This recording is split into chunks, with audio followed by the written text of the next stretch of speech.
অনুপাত ও সমানুপাতের একটি অঙ্ক নিয়ে এসেছি। এ ও বি এর মাসিক আয়ের অনুপাত 6:5 এবং মাসিক ব্যয়ের অনুপাত 4:3। যদি উভয়েই মাসে 400 টাকা করে সঞ্চয় করে তবে তাদের মাসিক আয়ের সমষ্টি কত?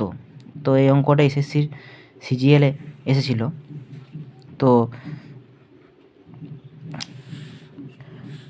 এ ও বি এটা লড়াই কনসেপ্ট মাধ্যমে করব, যেটাকে বলে 6:5। এটা তোদের আয়ের অনুপাত আর ব্যয়ের অনুপাত হচ্ছে 4:3। তো কত করে দুজনেই কিন্তু সঞ্চয় করছে 400 টাকা করে। এটার সঙ্গে এটা গুণ করব, এটার সঙ্গে এটা গুণ করব। 5 × 4 = 20 - 3 × 6 = 18 সমান। আবার এটার সঙ্গে এটা গুণ করব, এটার সঙ্গে এটা গুণ করব। 4 × 4 = 16 - 4 × 3 = 1200। তাহলে 2 সমান হয়ে যাবে কত? 400।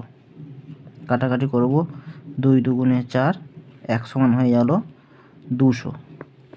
তো তাহলে বলছে দুজনের আয়ের সমষ্টি কত? দুজনের আয় 6 আর 5, তাহলে এদের সমষ্টি মানে এই দুটো যোগ।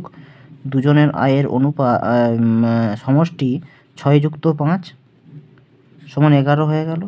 11 × 2 200 সমান হয়ে গেল 11 × 2 = 2200 টাকা এদের টোটাল ইনকাম। সঠিক উত্তর কত হবে? সঠিক উত্তর অপশন সি।